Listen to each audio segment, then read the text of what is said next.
Guys, here's a video on our beautiful Toyota Passo that's for sale.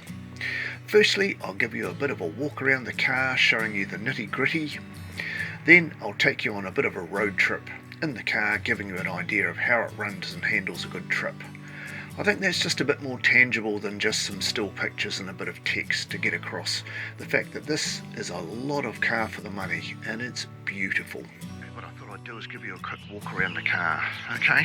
Just gives you a bit more of a sort of idea of where things are at.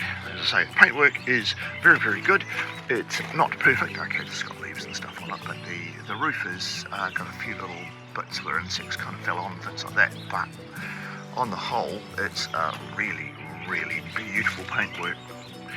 And I have finished, not everything, because not everything needed to be done because it was like new, but certainly some little areas I have finished off a little bit there. There's a bit of dirt. So yeah, you'll notice that pretty much all of those kind of things are finished quite nicely. As I say, 90% of it is absolutely gorgeous. Same thing in here again. It's finished a little bit off there. Basically I wanted all the, make sure that all the steel and everything was covered properly and it looked good. So yeah, now there was a little rust patch just here that got cut out and piece welded in by a guy that was a panel beater. So that's the piece of steel. So that's been cut out. There is some pictures of it on the back as well, so we've actually sealed it at the back as well, so it's not a bog up job, it's the proper thing. That's the little bit of pitting that we had. So that's all of that. Now tyres are really good. They got plenty of tread on them.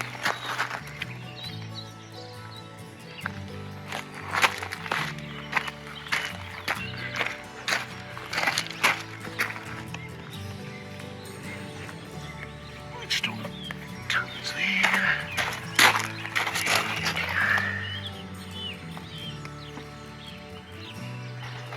Get as good a view as I can there.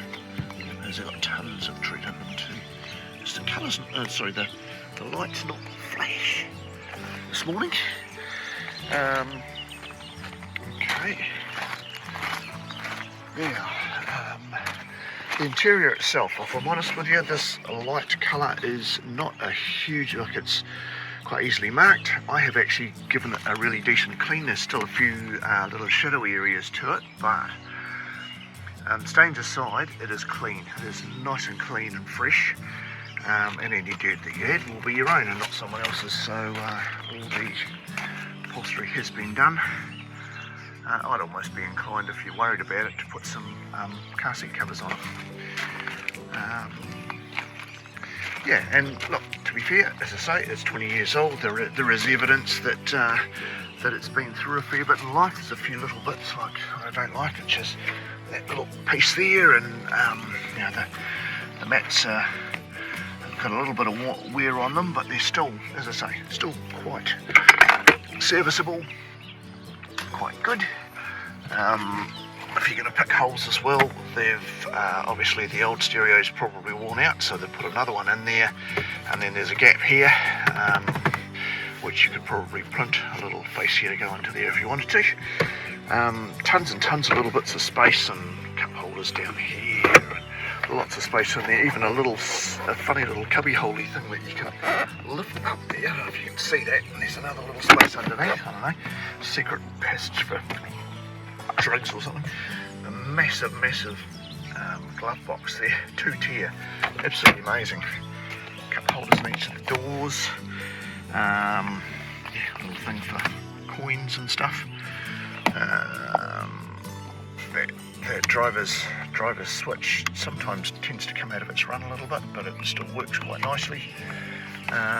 What else can I show you? Yeah, let's see, as I say, interior of the doors, all that stuff's really good. I've painted under the bonnet as well on those areas there, because they get a little bit, they don't tend to paint them from new, they tend to leave them sort of grey. Same thing goes here. This is all nice and tidy all around here. Looking rather lovely. It does have a space saver tyre. probably need to get the only thing is I can't find a scissor jack for it, so that's the only other thing that I've seen is missing. That's kind of cool too. That stays on until you've locked the car, which is quite helpful.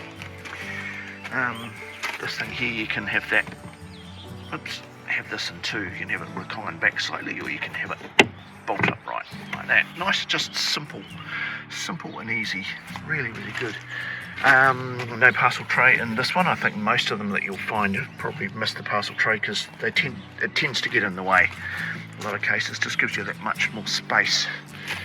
What else can I tell you? This thing holds itself up really nice, except for really cold mornings. I've noticed a cold morning it came down on my scone, so just be careful of that. But in terms of everything else with this car, look, you know, as I say, it's a 20-year-old car, but it's gorgeous. Really simple, really easy. Your gear sticks here, and your down here, your that's your handbrake thing there is a foot pedal. Nice and simplistic. Only other thing I do know is this has a flat area here. I think some of them do have some kind of console there. Cup holders down there. Yeah. Well, that's the package really. So as I say, just wanted to try and be as upfront with you as I could so that you know what you're getting into. And but yeah, it's a really lovely, tidy little car. I showed that I've got another video of the under the bonnet anyway, but yeah, you can see just how tidy that was. Right, I think we'll leave it at that. Thanks. Hey guys, I thought I'd give you a little bit of a road trip. The best thing to do with anything like this to see whether or not something's any good or not is to come for a little ride with me. So I'm actually going for a trip from Marston to Wellington today, which is sort of approximately 70 k's each way, around about 150 k's type stuff. But I just thought this is probably a really good opportunity for you to at least have an idea of how the car runs and all that sort of stuff, and certainly have no problem with taking this on the open road. Things being a 1300 and not the 1000cc means that it's just got that little bit more kind of grunt for being able to hold its own on the open road and stuff, but it's still, yeah, super economical.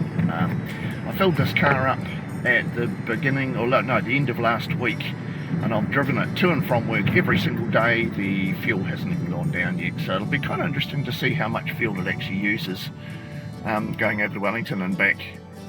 But yeah, I guess I can tell you a little bit about the car and things like that too. Obviously it has a brand new paint job, and it's a good solid hard wearing enamel paint job which looks gorgeous too. And I mean, it costs an absolute fortune to get, you know, if you go and get that job done, it's going to cost you $2,500 for a very cheap blowover, up to $6,000, or, you know, sky's the limit depending on how much time and energy they put into it. I've done it myself, which I did my previous car as well, and yeah, I have spent probably 3 months solid on the car. So if you put my time and energy into it, yeah, it's more than I want to tell my wife, to be honest. But yeah, the car itself mechanically is really good. It ticks over like a Swiss watch.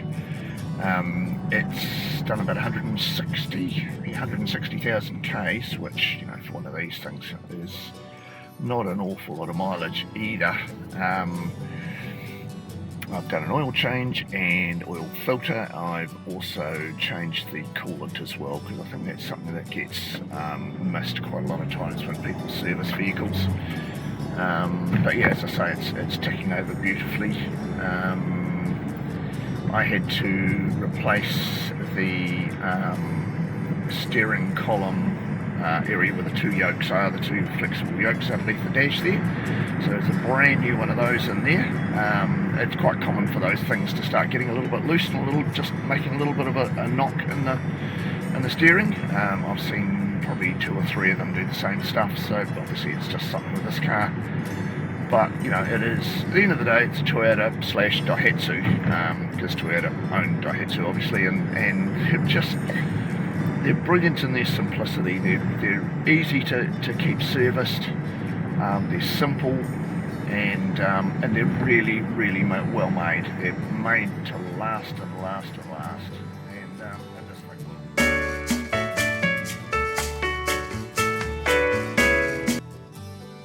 For something so small on the outside, it has an amazing amount of space. You can create this huge amount of space by swapping the back bum cushion to the floor, then folding the back down flat.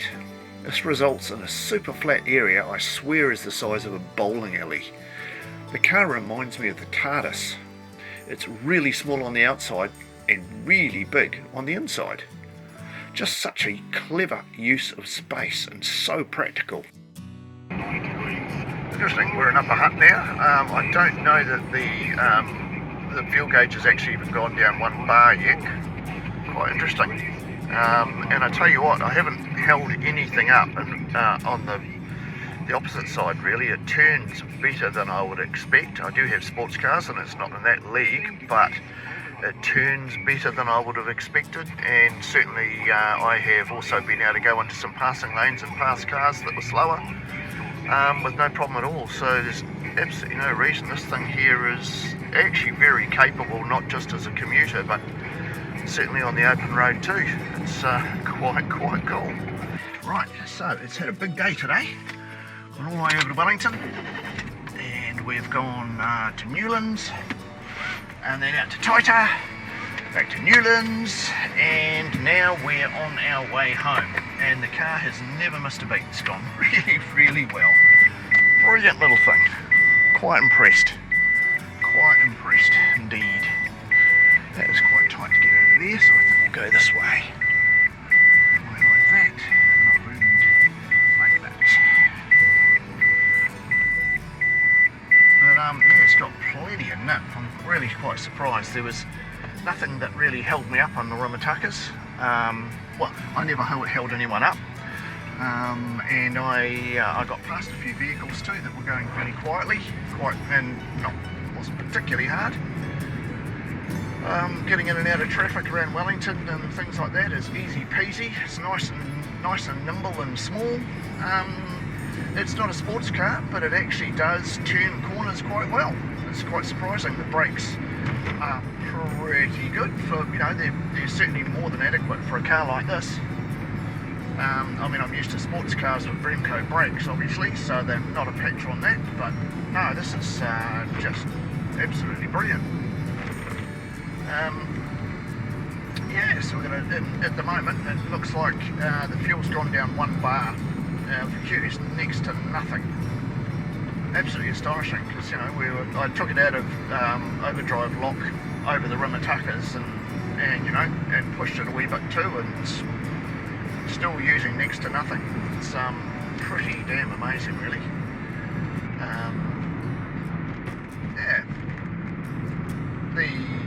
Yeah, it is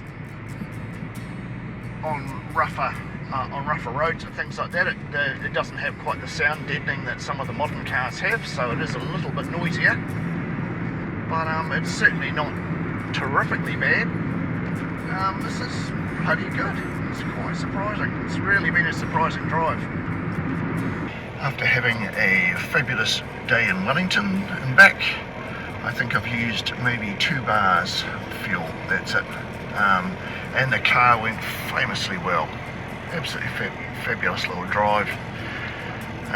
Didn't miss a beat, as I'd expect anyway. It's a Toyota at the end of the day. Well, good morning. So what is happening now?